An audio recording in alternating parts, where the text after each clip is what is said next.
Hola a todos, mi nombre es Francisco Uraneta y le voy a hacer una breve exposición de la materia de controles eléctricos. Vamos a definir primero lo que es la NEMA, lo que es la National Electric Manufacturing Association, que es la Asociación Nacional de Fabricantes Eléctricos. Es una asociación industrial estadounidense creada el 1 de septiembre de 1926 tras la fusión de la Sociedad Manufacturera de Fabricantes Asociados y la Electric Power, el Club de Potencia Eléctrica, y su sede principal está en el vecindario de Rosny, en Arlington, Virginia. Cuenta más con 400 miembros asociados. Este organismo es el que es responsable de los numerosos estándares industriales comunes usados en el campo de la electricidad. Entre otros, la NEMA ha establecido una amplia gama de estándares para encapsulados de equipamientos eléctricos publicados como NEMA Standard Publication 250.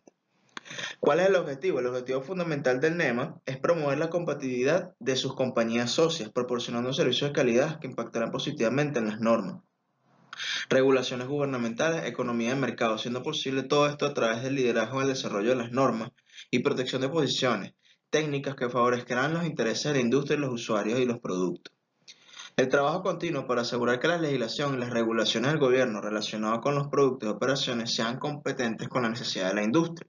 Un estudio de mercado de la industria a través de recopilación, análisis y difusión de datos.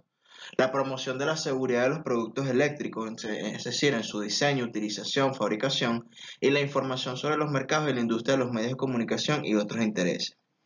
Además, apoyan a la industria en tecnologías nuevas y en su desarrollo. Podemos hablar ahora, venimos del NEMA, a la Comisión Eléctrica Internacional, conocida en inglés como el IEC, International Electric Commission. Es una organización de normalización en los campos entre la electricidad eléctrica, electrónica y en tecnologías relacionadas. La misión del SEI es promover entre sus miembros la cooperación internacional en todas las áreas de normalización de electrotecnia. Para lograrlo han sido formulados los siguientes objetivos: conocer la necesidad del mercado mundial eficiente, promover el uso de estas normas y esquemas asegurando la conformidad a nivel mundial, asegurar e implementar la calidad del producto y servicios mediante sus normas y establecer condiciones de interoperabilidad de sistemas complejos, incrementar la eficiencia en conceptos de salud y seguridad humana y contribuir a la protección del ambiente.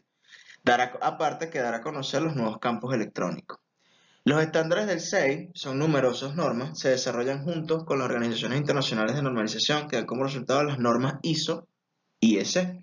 En 1938, el organismo publicó el Diccionario Internacional con el propósito de unificar la terminología eléctrica, esfuerzo que se ha mantenido en el tiempo, en el cual las agencias de normalización de cada país se encargan, en el cual proceden de la traducción a otros idiomas, o sea, el idioma natal de cada país, y siendo el vocabulario electrotécnico internacional el de España, desarrollado por la UNE, Asociación Española de Normalización, y miembro pleno del SEI.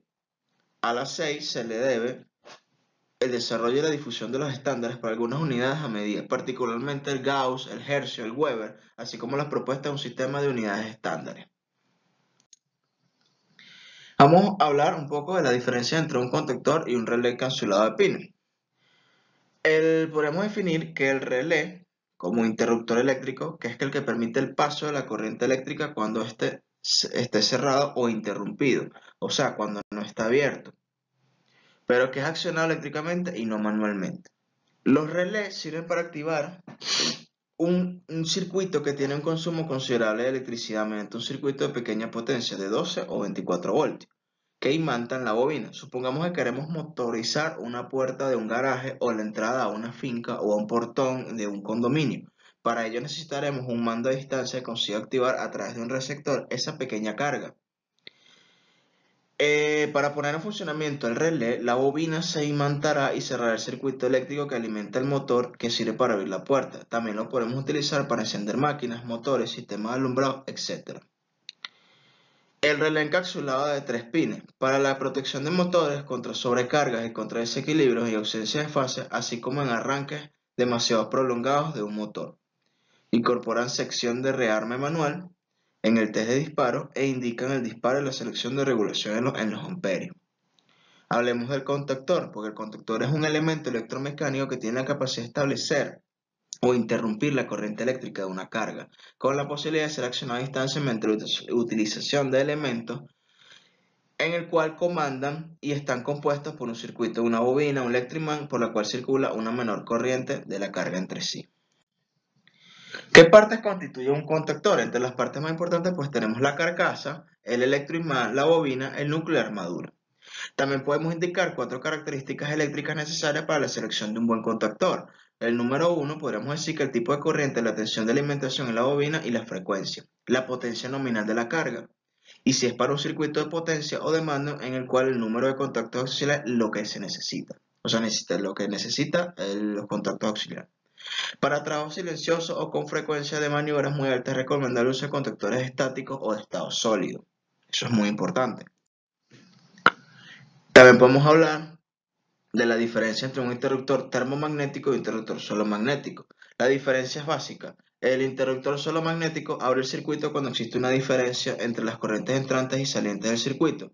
Esto no debe confundir con interruptores termomagnéticos. El principal objetivo del interruptor solo magnético es la seguridad de las personas, evitando que las mismas puedan estar afectadas por corrientes eléctricas, o sea que la persona se electrocute, en otras palabras. ¿Qué parámetros eléctricos se deben tener en cuenta para seleccionar un relé térmico? Bueno, muy importante, la durabilidad de los motores, impidiendo que funcione en condiciones de calentamiento, la continuidad de explotación de las máquinas o instalaciones, evitando paradas imprevistas, así como volver a arrancar después de un disparo con la mayor rapidez en las mejores condiciones de seguridad para tanto los equipos y el personal. Para la elección de este mecanismo hay que tener en cuenta los máximos que puede soportar uno sobre la intensidad y asegurarnos de que la intensidad del receptor esté al margen de la regulación de la intensidad del relé.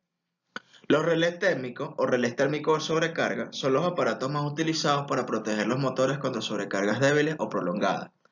Se pueden utilizar en corrientes alternas o continuas y es un dispositivo que garantiza protección. Ahora vamos a explicar un poco lo que es el arrancador para un motor eléctrico y sus componentes principales. Los componentes principales, está la bobina del relé, el núcleo, el muelle, el contacto, los bornes de contacto, la palanca, el piñón de engrane, la rueda libre y el anillo. Un motor de arranque o denominado burro de arranque en algunas partes de Hispanoamérica o Latinoamérica es un dispositivo que se utiliza para girar un motor de combustión interna para iniciar el funcionamiento de este. Los motores de arranque pueden ser eléctricos, neumáticos, hidráulicos o ser de combustión interna o de gran tamaño o pequeño tamaño. Por ejemplo, motores muy grandes o motores a diésel en maquinaria agrícola o de excavación.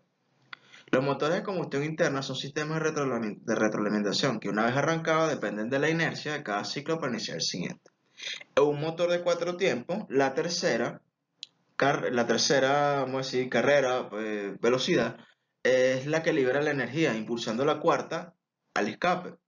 Y también, así como las dos primeras, admisión y compresión. Esto es como ejemplo de lo que es el motor de arranque.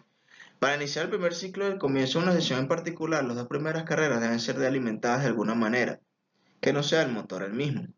El motor de arranque se utiliza para este propósito y ya no es necesario una vez que el motor comience a funcionar y su circuito de retroalimentación se vuelve autosuficiente.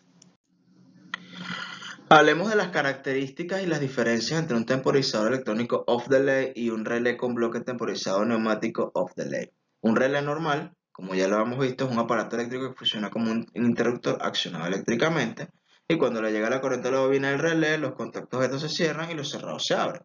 Al dejar de llegar la corriente a la bobina, los relés y los contactos vuelven a su posición normal en estado inicial o de reposo. Ahora bien, cuando la apertura o el cierre de los contactos de un relé depende de un tiempo determinado, después de activar o desactivar la bobina del relé, se llaman relés temporizados o temporizados eléctricos o time relay. Los relés con bloques temporizados neumáticos off-delay, su funcionamiento está basado en la acción de un fuelle que se comprime al ser accionado por el electroimán del relé. Es un relé de estado sólido que para realizar los circuitos integrados es para realizar y está compuesto de circuitos integrados o un microprocesador. Podemos hablar también de los relés temporizados con retardo a la conexión, lo que le llamamos el off-delay en inglés. Estos temporizadores, en el momento en que llega la corriente a la bobina del temporizador, los contactos cambian de posición. Cuando se desactiva la bobina, empieza a correr el tiempo de desactivación, vamos a hablarlo de un tiempo T, para que vuelvan a su estado inicial, que es el tiempo de reposo, Y el tiempo T es el inicio que pasa desde que se desconecta la bobina hasta que los contactos cambian de posición. Mientras la bobina está energizada, los contactos vuelven a su posición de trabajo. Explicamos qué significa que la bobina de un contactor se encuentre retenida eléctricamente. El contactor retenido eléctricamente consta de 3 frascos en vacío. Se utiliza un ensamblaje de electroimán y un acoplamiento mecánico para cerrar los contactos. Cuando el módulo de control recibe un comando de cierre, las bobinas del contactor que están conectadas en serie se energizan y la corriente crea un electroimán con la bobina. El electroimán tira de la placa de inducido hacia el núcleo de las bobinas, que hace rotar el eje y hace que la placa del accionador se mueva hacia arriba. Y al moverse la placa del accionador, empuja el aislante de cada eje móvil del interruptor de vacío hacia arriba, lo que sea los contactos del frasco en vacío. Los contactores retenidos eléctricamente estándar requieren de un relé de control de 120 o de 240 voltios y un circuito de rectificación para controlar las bobinas de cierre y retención del circuito cerrado estándar del contactor.